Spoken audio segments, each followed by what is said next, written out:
take news and let me abuse. Jared Lane take. Jared Lane take. What's going on, y'all? Give you what you need to take news and let me abuse. What's going on, y'all? Jared Lane take. What's going on, y'all? It's Jared, your host from the Lang Legend Podcast, getting what you need, the news, interviews. Today on the show, we got somebody special, high up in the ranks in the Mardi Gras world. We got Mr. Elroy James. He is the president of Zulu Associated Pleasure Club, and I'm also a member of that as well. As you can see, Hail Zulu. Welcome to the show, sir. Thank you. Glad to be here. Thank you. I'm not gonna hit you with no serious questions, not too much. Thank you for finally coming on the show. I actually, been trying to plan this for a while. Yeah. So please give my listeners and everybody's watching a little bit of background about yourself. Well, I am born and raised in New Orleans, so I'm a product of the city of New Orleans, Louisiana, city of New Orleans, state of Louisiana, product of New Orleans public school system, elementary, secondary, and high school. A graduate of the Southern University A&M College in Baton Rouge at the Law Center and Georgetown Law Center. So I'm a practicing lawyer in the state of Louisiana. I have currently with the Louisiana State Attorney General's office. Practiced in both the public sector and private sector. Skilled litigator. I've litigated across the state and have done some consulting work. I joined the organization at 19, and as you say, I'm now hold the title of the president of the Zulu Associated Pleasure Club. Had the opportunity, actually this year, 2022, is my 10th year anniversary of reigning as King Zulu. I represented the organization in 2012 as King Zulu.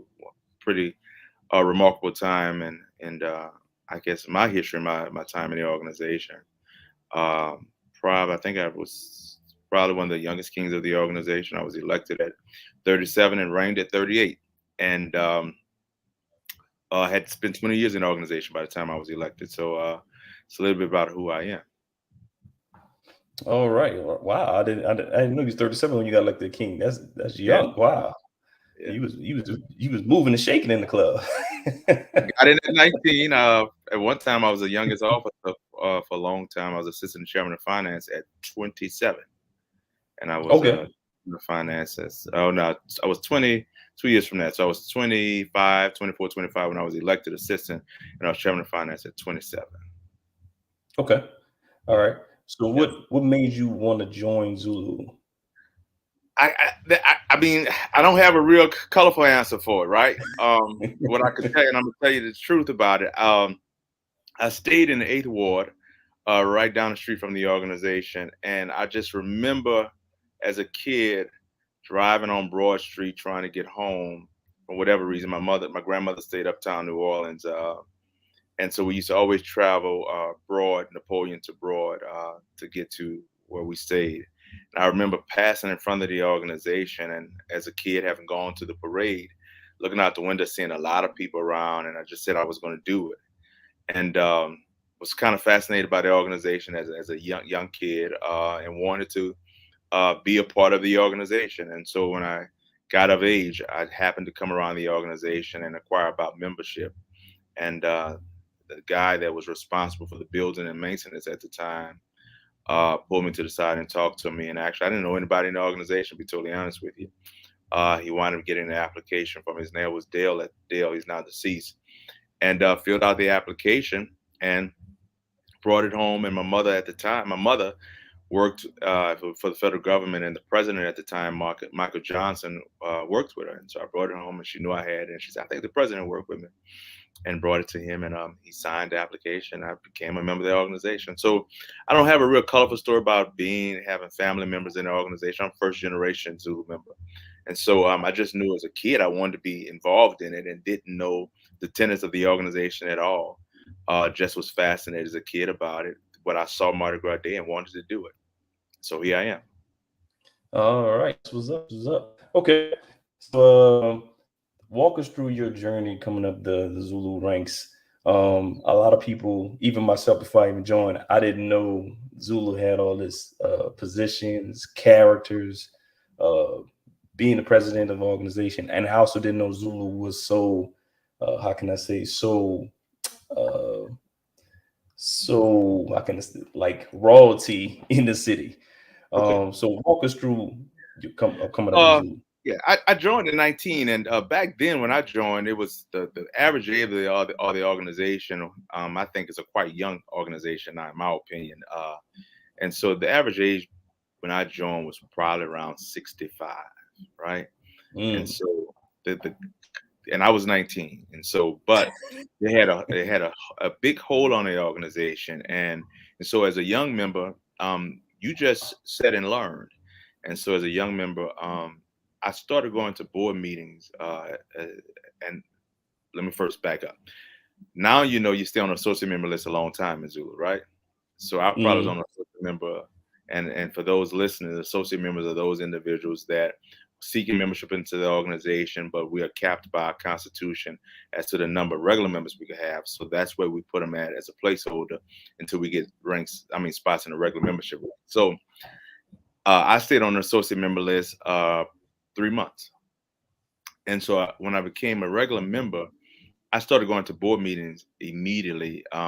Don't know why, but I started going to board meetings. So I saw the likes of the Roy Glapions, who was a pioneer in education, Oscar Piper, Strata Prophet, a lot of the old guys. I watched the way they ran the club with a strong clad iron fist on the organization. And so I sat there and just watched a lot of the maneuvering going on. I was still an undergraduate student at Southern University, so I couldn't come to general membership meetings mostly, and board meetings was on Saturday. So I found myself in New Orleans most all weekends, at least the first Sunday of the month, going to uh, uh, board meetings. So I learned the politics young. And so after I finished my graduate work at Georgetown, I was a recipient of the Zulu Scholarship. They awarded it to me when I first got in the organization. I felt the need to give back. And so I had watched the organization and learned the politics. I eyed the chairman of finance office, knew I wanted to be the chairman of finance. So when I finished my graduate work at Georgetown, I came back, offered myself up for service as assistant chairman of finance, and won that race. And from that, started my career in the politics and leadership of Zulu. So from that, I went to chairman of finance, ran as King Zulu, sat on the board of directors for a few years, and now I'm the president. all right, that's what's up. That's what's up. Okay, so tell us, how is it running Zulu Zulu organization as president? Uh, it's not what I expected. Um, both from the demands of the community and the demands of the membership. I don't know from all the leadership roles I've had, even in King Zulu, realize how much the community needs this organization and how pivotal our organization is and with respect to the direction of Carnival. Really learned the importance during the pandemic, and particularly during the cancel or the revised Mardi Gras for 2021. Um, the behind the scene maneuvering that was going on, trying to get Mardi Gras put on the streets for 2021, people was really watching and really had a keen eye on what position Zulu was going to take, which caused us to have to cause me as a president to be very deliberate and slow in taking some actions because I knew and I was well aware that the minute Zulu pulled out of Mardi Gras for 2021, everything would collapse before we got to the part where we were comfortable that we couldn't put it on. So I did not know that. I did not know how key Zulu was to not only Mardi Gras Day but the Mardi Gras celebration for the 2 weeks. Um, then with respect to the membership, uh, the president, while you have many elected officers and board members of the organization, it's a hands-on job every day, every weekend, almost every hour. It's really a laborious job that, on top of being a working individual on a 9 to 5 practice in law, right? It it's a very demand, and I did not expect that. Even the chairman of finance job is a demanding job, but you in the books and looking at money and finances, the president have to do all of it, all aspects of the organization. You got committee chairmen, but a decision is not made without the president input, and so it's a very interesting job for an organization that has been around as long as we've been around. And so some people might think that Zulu is able to operate with little influence, but it's a really hands-on job all the time. Exactly, exactly. And can you tell people how many businesses we have underneath the Zulu umbrella? Because I was unaware until I joined myself how much businesses we have. Yeah, the organization itself, the biggest portfolio of our work is the Mardi Gras aspect of it. And so, but outside of that, we have our lounge. That is, most people don't realize that, but the lounge is really a private entity for the benefits of for the members, its members and guests. And that's by design and the special IRS designation we have. And so it's not a public organization at all. It's a private nonprofit organization, and our lounge is really designed for the members and its guests. Then on top of that, we have our Roy Glapion building, which is a facility that was built recently within the last 10 years. And now that building is used to offer rental facility for the community. So you might often find that we have repasts, wedding receptions, baby showers, a gamut of things take place. And that's where we lend ourselves at an affordable rate to members to book the facility and have events. And then we have our distribution center, that is the center that, and our store that is a primary revenue generator for our parade, but is used and where we purchase, design, and sell our Mardi Gras memorabilia and memorabilia for the membership, clothing, apparel, and those things, the likes for members of the organization. And so right now when I joined, that was not the portfolio of the club, but now we have about 4 different antennas of the organization. And I think as I sit back and think about it, all of those aspects of the organization, particularly like the Glapion Center, is certainly needed in the community because we do afford rental facilities at a reasonable rate. Okay. And can you give people, I think people really don't realize how many events we do out the year, but you don't have to name all of them. Just give us some of the key events that we do throughout the year, but just besides Mardi Gras, because I was unaware that we did so much until I joined. We have our hands in too much, actually. But again, that's the realization that I've grown as the way I've grown as president, and some things that I did not really appreciate. So we are outside of Mardi Gras. I think we are probably one of the biggest philanthropic organizations, and we don't tell that story enough. So we are during the holiday times. Most people know us for our Big Toys for Tots drive. It's growing and growing and growing. This year we had the opportunity to add tablets to the portfolio of gifts that we give out to needy kids in our community. We don't talk much about our Junior Zulu program, but that is an artery in our organization that I think, and last time I spoke with him, that we really have to cultivate and continue to develop the programming in that area. That's a group of guys that's from 8 to 18, where we serve as mentors and positive influences for those young guys. Then on top of that, we have our Zulu Maids program, where we design and we provide an opportunity for young ladies to make their debut during Mardi Gras time. But even more, since I've been president, we've provided opportunities for these young ladies to learn about the different colleges and universities in the state of Louisiana and our surrounding states. So we've been doing college fairs for the young ladies, where we invite these universities to come in and present and talk to them about scholarships and talk about financial aid opportunities. Then we do food basket giveaways. So we have our hands in almost every aspect, trying to provide some of the social needs and the unmet needs for our community. Yes, sir. We do a lot throughout the organization. I think people don't realize when they think that you join the Mardi Gras crew. We do more than that, as you just explained. We know how to have a great party. We do that, and we do it. Oh yeah.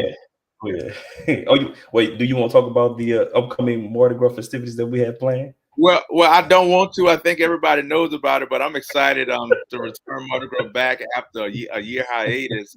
And Brother Anderson, I'm gonna tell you, this is the last 2 weeks have been stressful, and the next 2 weeks going to be even more stressful for me. We have been, I think, very good with procuring entertainment this year. So our ball is sold out, and we're excited to bring Stephanie Mills to the Carnation Ball with Tamia, Drew Hill, and our headliner is Keith Sweat. That seemed to have been a lineup that many people are excited about. Our VIP tables are sold out. Our general public tables are sold out. And we have 2 weeks left. So people are calling for tickets and tables, and we don't have them. So not only that, last year the board of directors took the step to name our London Gras Festival after a longtime Algiers pioneer, the guy who served as vice president of the organization, member of the board of directors, board member emeritus. And I think we had the honor of electing him King Zulu for 2019. So this year we were bringing to the banks of the Mississippi River the George B. Rainey Golden Nugget London Gras Festival in honor of him. He was actually one of the founders of the festival. But even more, I think we don't tell this story. This year, you will find that our headliners for all the two stages are our local owned musicians. It was important to me and the chairman that we feature our local talent for this festival because we understand the economic hit many of them took because of COVID, with taverns and bars and showrooms not being open. And so this festival will showcase all 100% our local owned artists. Many we know, Gina Brown and the likes, Rochelle Cook, and then on top of that, our vendors are all our own local owned, black owned culinary experts and people that's in that space.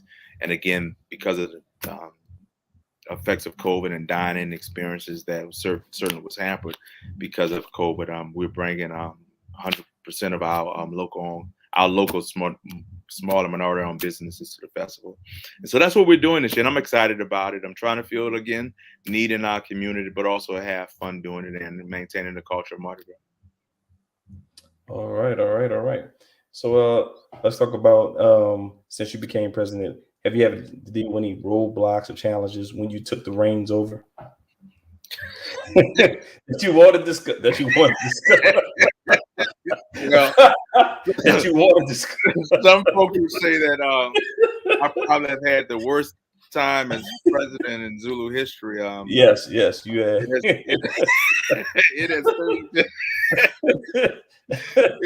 It's certainly not what I expected. But I think we're moving past it.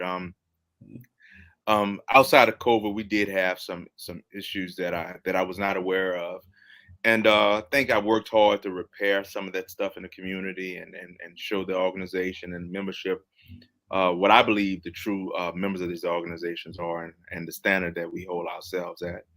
And so I think we've overcome many of those things, and we're in a in a good place as it relates to the organization. I'm excited about and I'm term limited as president in a few years, so I'm excited about the reelection, my reelection, and my opportunity to be reelected for my final term. But I'm excited about, now that those issues are behind us, what I can do to continue to shape the future of the organization. I think we have passed some of our difficult moments. I'm proud that I was able to solidify some of our weak areas, our financial areas that I think we are in a good place based on some tough decisions we made early on, and so I think we move into some good places. So I think the community and the public should be excited, and they should anticipate some great things in the next few years for this organization. If I have anything to do with it, I think we're gonna really make some great impact and some inroads in some spaces that we need to move in and grow in. Okay. And I just want to say personally, I like the way you navigated through all the issues that we have, all the back in the day stuff, Yeah. COVID, getting everything in order as far as office administration wise. I appreciate the way you did your job. Thank you. It wasn't Also, easy, but you know. oh, I know. Yes, Yeah. yes, yes, yes. Yeah. Yeah. We had to bringing Zulu into the future using technology and Yeah. bringing into the future generations. It's a little bit difficult since Yeah. the organization has been around so long. Yeah. Speaking of that, if someone wants to join Zulu, what is the admission process to be a member? I mean, I want to say as positive as I can, right? But I don't know if I have a positive uh, spin on this. But the process is being recommended by a Zulu member. I think early on in our discussion, I shared with you that the club's a younger club, and so the it's lending itself to the ability to bring in new members, the inability to bring in new members, because again, we captured by Constitution, and the way a brother become a regular member of the organization is through attrition, through death, or a brother deciding he no longer wanted to be a member of the organization. And so, just natural mortality is such. We if we look at natural mortality because it's a younger club, the turnover in membership is not as great as it was when I joined. So you have to be recommended by a member, but the reality of the process is that you're staying, potential members, regular members are staying on the associate member list for a long period of time. But I think the good thing about it is that it's not so good for guys that's on the associate member list and those who want to join and be a member of their organization. But I think the positive thing about this situation we're in is that Zulu is going to be around a long time. The pipeline is so rich and so young and vibrant that I don't see the likelihood, and I don't even know how the Zulu does not exist for the next 50, 60, 70 years, because we have the membership and the interest to keep this and the interest of members to keep this organization around a long time. So that's how you do it, but I don't know the reality of getting anybody in that I got you. years. I got you. Yeah. All right. All right. So once somebody comes to the organization, they sit on the Mhm. associate list and they become a full member. So once you become a full member, then you're able to run for characters and elected positions. Do you want Yes. to elaborate how a member can become a character Yeah, and I or will. official? Yeah, I will.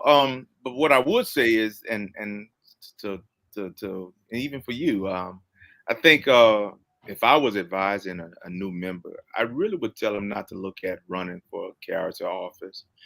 I would tell them to really learn about this organization. It's rich in history. I like to say we move progress is slower than the federal government. Um, and Yeah. some people don't appreciate it, but I think if we step back, the progress is slow because we work hard to maintain the traditions and don't want to lose them until it's time to lose them, right? So if I was advising a brother, I would say sit back, learn the organization. The politics in Zulu is unlike anything you would ever see, and you need to get your arms wrapped around that. Once you're comfortable in that, because and then we have some constitutional limits on when you can run anyway. Um, uh, find out what fits you.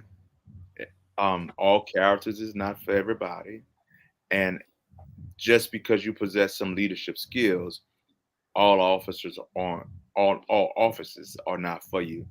So find the one that fits you and understand that it's a demanding job, and don't run if you're not willing to give this organization 110% of your time and effort.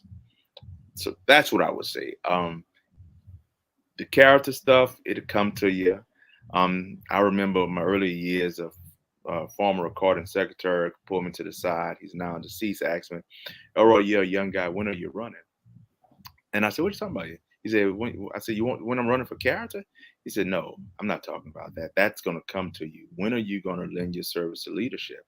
And and and and now that I'm the president, I do believe that that's a void. And so if I was advising new members, I would tell them that character stuff, it's going to come to you. It's important to the history. We need them every Mardi Gras season. But where the void is individuals that's willing to roll up their sleeve, learn how this organization moves, and it's committed at 110%. So I don't know if I would advise on character much. If it's what you want to do, I would strongly support it, brother. But the leadership side is where we really need guys that have some talents, some real good talents, and willing to work hard for us. All right, that was good. That was good. I like that answer right there. Even so, let's go to the comments. We even got some comments about it. Ray Bird said, "Well said, President." Okay. Jamal Watson said, "Being actively involved and keep learning." Let's see what else somebody said. Yes, sir. People have asked about general admission tickets. Yeah, people hitting me up about tickets. They hitting hard.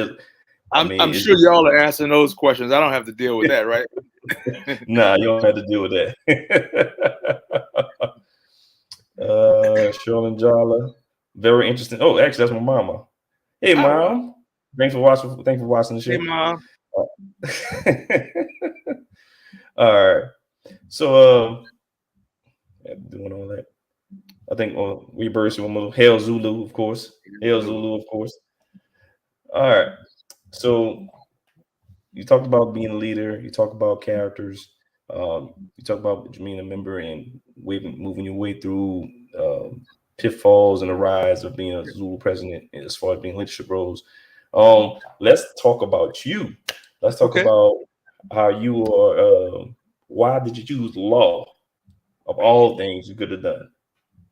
See, we were doing good. We're doing good. Yeah. Now this is what most people don't know about me. I did not want to be a lawyer. Okay. Was a true band head. I was drum really? major. You was in a band? Drum major in junior high school. Played high school. Yeah. Played trumpet, and I wanted to be a band director. That was my passion, and still play music when I find time to just want to relax. And so that was my true passion. And being a product of a single mother, and so I remember as a kid, she and I getting in a heated discussion because we were school shopping, and I wanted a shirt that she thought was too expensive. And she says, "You get this shirt and you won't get any other one." And so I got the shirt I wanted, and she didn't buy me any other shirts. And so as I was getting ready to go into college, she says, "Elroy, your taste is too expensive. Teachers don't make any money. You need to find something career that's gonna make you some money." Country woman, and was always about finding a job, get a job, and make some money. So I guess I listened. And I wound up going and getting my undergraduate degree in accounting, and doing well at Southern in Baton Rouge. And one of my tax professors talked to me about doing the joint JD MBA program. And so I graduated from Southern with a degree in accounting. And in order to sit for the CPA exam, then they were requiring you to post back. It was the first years when you had to have 140 hours to sit for the CPA exam. So I was going to have to post back to sit for the CPA exam. And what I decided to do was I took a job at Shell Law. Wasn't really happy there. So I was deciding where I was going to go to get my post undergraduate work to sit for the CPA exam. And I said, look, I'm going to apply to MBA school or JD school. And whichever one I get into first is where I'm going to go. Well, got accepted to Southern Law program before I got accepted to the UNO MBA program. And I said, so I'm going to go to law school. Went to law school, did well.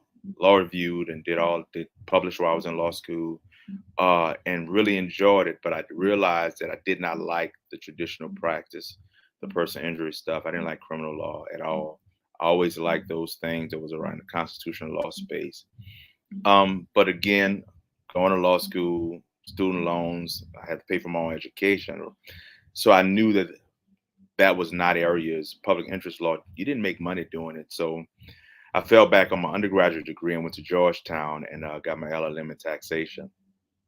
And had a great run with it. I went to never wanted to practice law, but I was able to represent the likes of Halliburton and Bluebell Ice Cream, and worked litigated across the state of Louisiana, uh, doing interesting tax litigation. And most people really don't realize that it's really a traditional practice, because you deal with some of the same issues that you deal with in personal injury type cases. Moved up the ranks and became one of the premier litigators for the state. Then went into industry and had a great run. But I didn't want to practice law at all. Was not my interest, but I did it and did pretty well at it. Wow. So you Yeah, didn't want to go to law school and still became a lawyer. yeah. And that's one thing I really struggle with when I talk, because I've taught at law schools before, and I meet young practitioners and individuals that want to go to law school and have the issues of getting taken to LSAT, and then once they get out, have bar passages become an issue. I often deal with that because it was something I did and stumbled into it and didn't have the real passion to be a practitioner.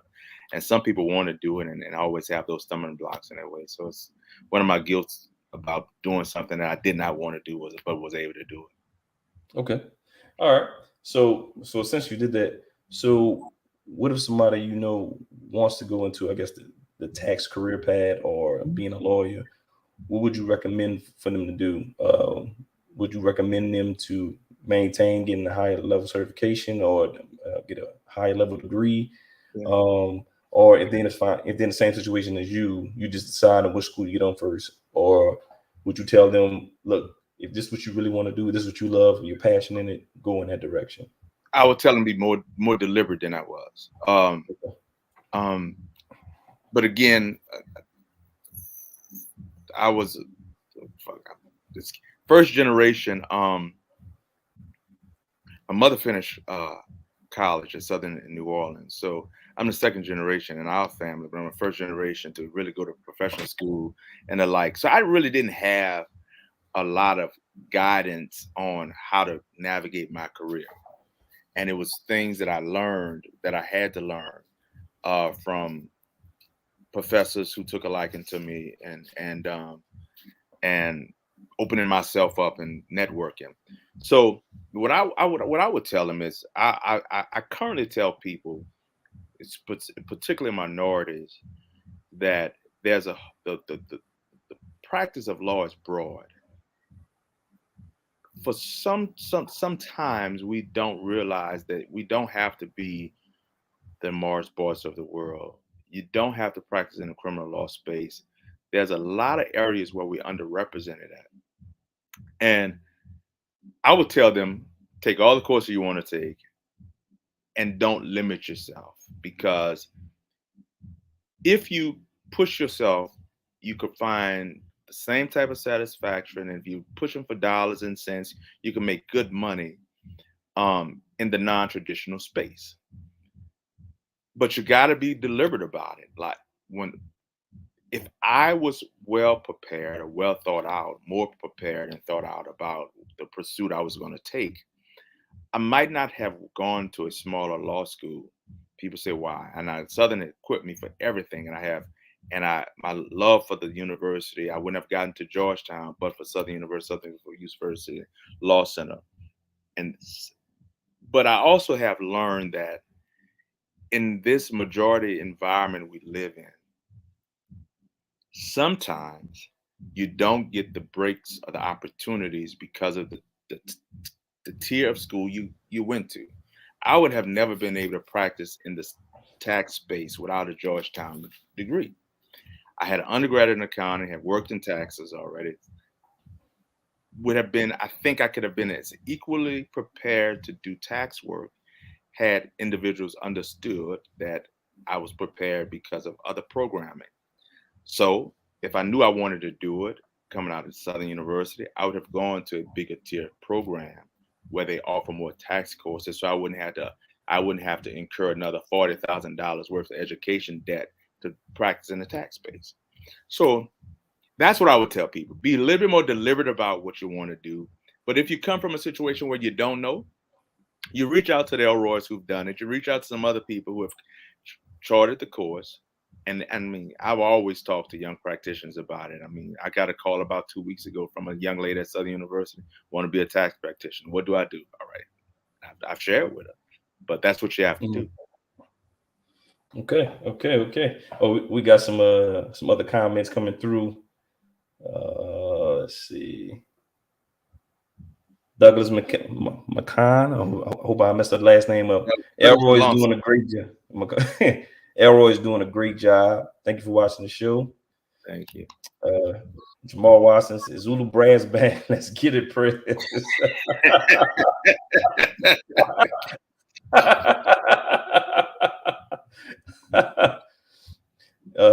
Ray Bird says so true. Okay. Thank y'all for watching, tuning in. Yeah.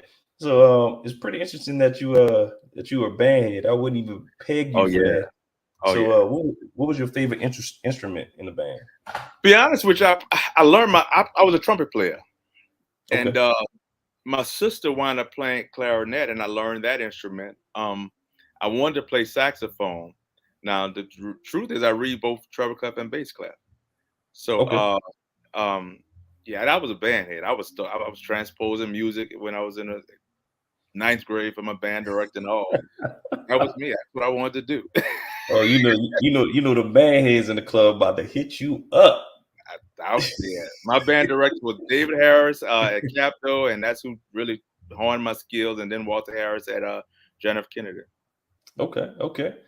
All right, that's great. And I'll tell you this, I was not as, and I still don't have a gregarious personality, but me being drum major was probably the thing that brought my personality out.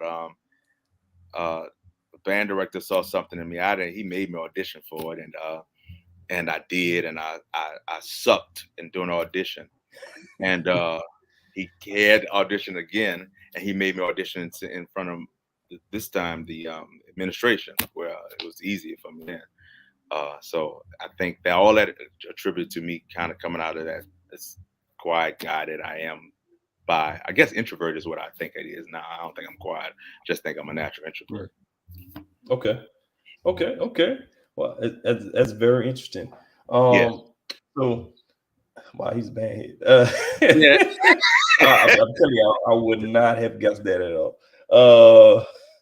Very surprised. All right. So, what other besides being in Zulu? What other organization are you a part of? Yeah. I'm gonna be honest. I don't even want to answer this question, but I'm gonna answer it because unfortunately, I don't have an opportunity to lend myself to too many other organizations because of the demands of Zulu. But I'm a life member of Alpha Phi Alpha Fraternity Incorporated. I'm ordained deacon at Fifth African Baptist Church. And I am a mentor with Son of Saints, and all of those are not getting enough of my time, and I have to do a better job at balancing that stuff. Okay. I haven't mastered it yet, but I do. I'm active I'm paying my dues. It's always about the finances. Yeah, I do that, but I don't. This organization is far demanding than I would have ever imagined, and but it's gonna get better. Okay. Yeah, I just interviewed Sonny from Son of Saint. He was my last interview. Oh, okay, yeah. I know Sonny. We grew up together. I'm still trying to get my mentor application and get a mentee done, and I just don't have the time to do it, and I just hate to pick a mentee up and I don't have the time to dedicate to it. And so right after the corner, I'm gonna try to get myself positioned to be a more positive influence on some young male's life. It's important. I think a lot of what's going on in our society now is because many of us not stepping up and helping to give some guidance. And but for some people being influenced in my life, I don't know whether or not I would have done what I've done. And so I need to pay it forward and do something and do my part. All right. Good. All right. So I always ask my guests these next few questions I'm about to ask you. So what was that moment that you realized you were going to be successful? I don't know if I've had it yet. Okay. And I don't know if where I'm at.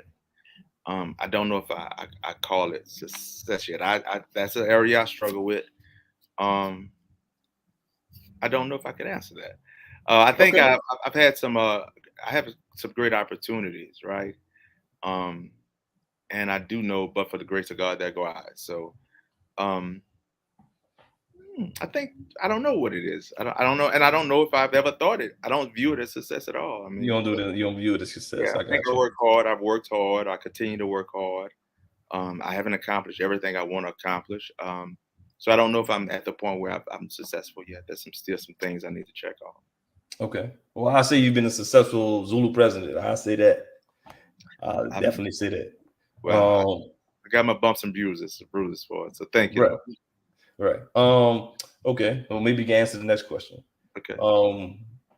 What do you think was your biggest mistake, and how did you come back from it? Yeah. My biggest mistake was in high school. Mm. Um, I struggled hard in high school with being popular, right? Mm. I was I had a gift to read and write, and in public education then it was not fashionable to be that. And I did some stupid things to be accepted by peers. Um which I think, well, I know, um, probably impeded my ability to be go to universities that probably were my my first choice. Um, and so the way I overcame it was there was a point where I accepted my gifts were my gifts, and I learned to bathe within my gifts, and found other avenues to get me into those circles that I thought I wanted to be in, and as a young black man. And so I navigated it by focusing on my gifts. If I could read and write, and naturally things came easy to me. Um, I accepted that. And what I did to fill the other gap was I learned to put my clothes on right and was fashionable, and that's that social acceptance thing. Okay. But that didn't happen until I was able to spend the money I wanted to spend on my attire, because my mother's single parent raising three kids, she wouldn't spend that kind of money on me, right? So I struggled with it in high school, probably at some levels most people wouldn't even imagine. Okay. Yeah. All right. All right. One more question. Two more questions for you. Well, before we get into questions, we got more comments. Hold on. Somebody had a question. Jamal Watson. In what ways can Zulu be more active in schools? Yeah. I think the tool for Zulu is to use our Junior Zulu program as a pipeline to get into schools.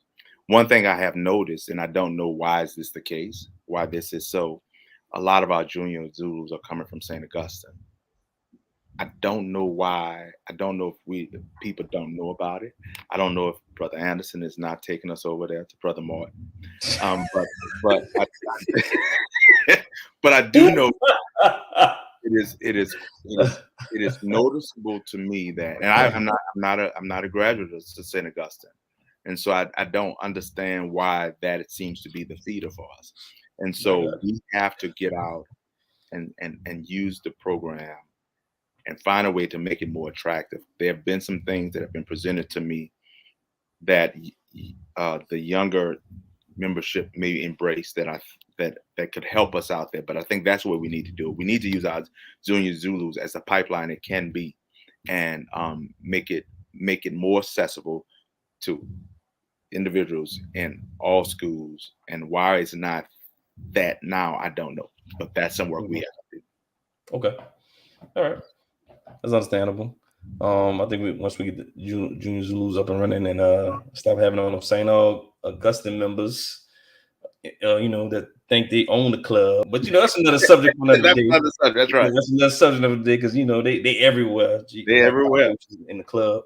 That's But we're gonna have to hear this. whatever the history, though. I mean, I respect that about that institution. They really have some love and camaraderie that pales in most schools across the city. To be honest, right? Yeah, they got a true brotherhood over there. I ain't they gonna lie. really do. Yeah, it's annoying at times, but they do. Yeah. Jamal, we got one more question. Is there a cap on Junior Zulu membership? No. All right. Good. All right. So 2 more questions. So, being a person of color, being at this time, have you ever ran into any issues? Any felt any racism or denied any opportunities because of the color of your skin? Yeah, that has been, again, I practiced in a non-traditional space. When I first got out of the Georgetown, and that's a story within itself. But when I first got out of Georgetown, I had the opportunity to work at a majority firm in the city of New Orleans and in the estate planning space, and I was the only Black in the firm. It was my first time experiencing the loneliness of being a minority in a majority environment. And I was real rough around. I'm not rough. I wasn't as polished as I am now. I hadn't started eating sushi. I wasn't eating with chopsticks and stuff, right?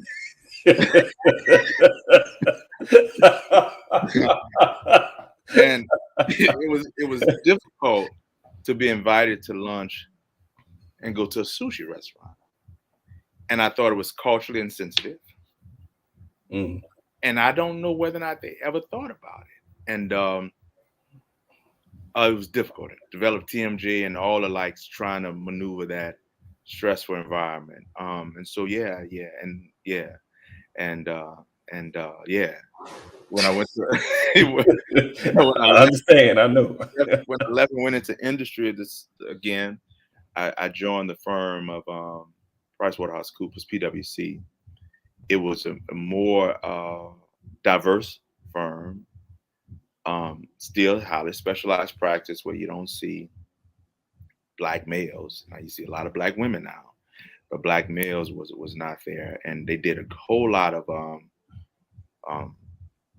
what's the name they use now? Bias training and colorblind classes and courses. So they were deliberate about trying to change and make you feel as comfortable in the environment. But my career has been largely being in those unique situations and trying to navigate them and continue to be successful in that space. So yeah, I've done it, and it has been some of the most challenging times I've dealt with. Okay. Yeah, I understand. Going to Brother Martin, being in a minority was it's very interesting. Yeah. Especially going high school during the OJ trial. That was very interesting time. I can imagine. And what's always amazing to me, and I still don't know this I don't know if there's anything we as minorities can do to get them to see things a little bit more open-minded. And I know some stuff they do, I don't know if it's deliberate, but I don't even think they think about when you're inviting somebody to lunch. Maybe let's go somewhere everybody could enjoy the food. I don't know if they really even think that through. And I don't know whether or not we should take the position and say, hey, let's go eat some whatever we want to eat, right? Right.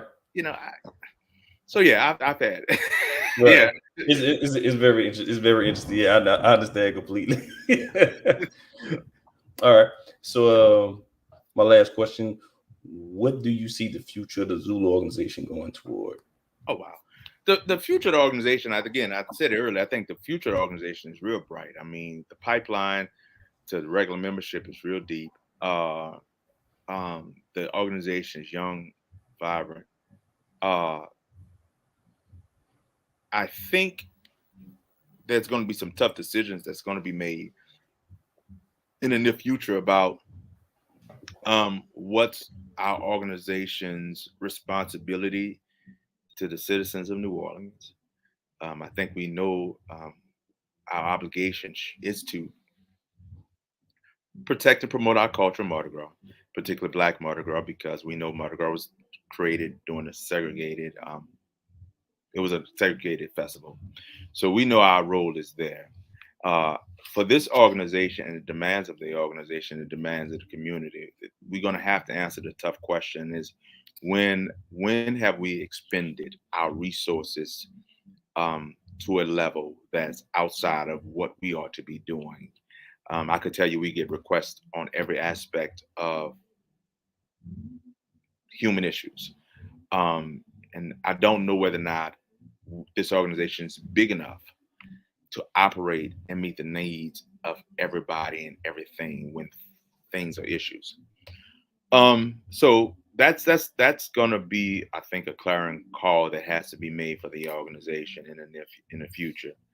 Um, and I think this organization was, and it is, if you look at the Constitution, it is a private organization that was designed for the benefits of its members. We have pushed this organization beyond that framework.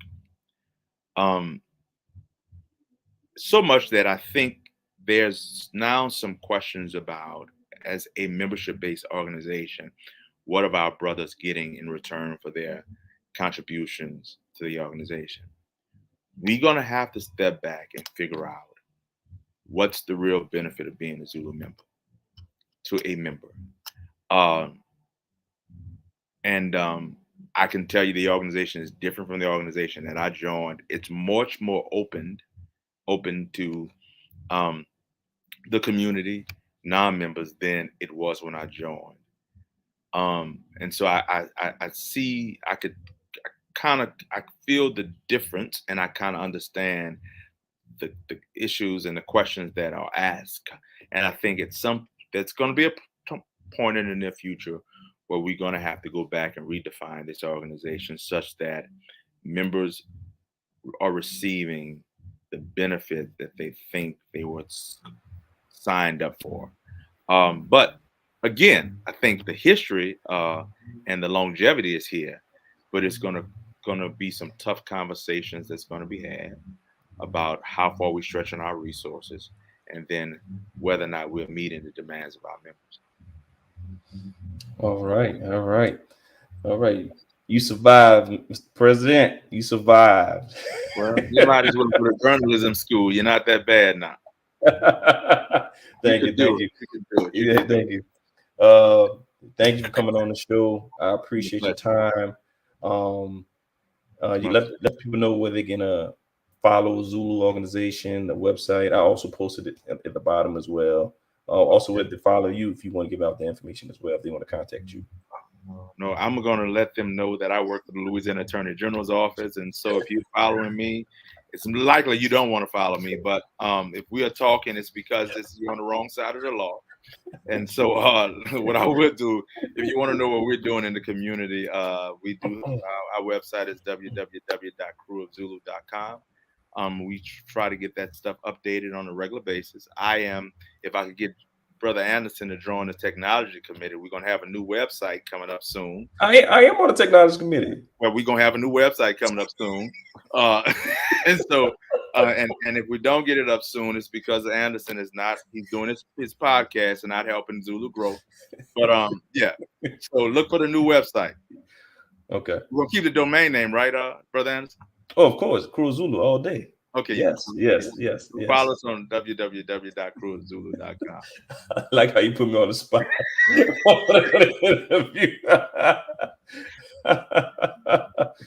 All right. That's messed up.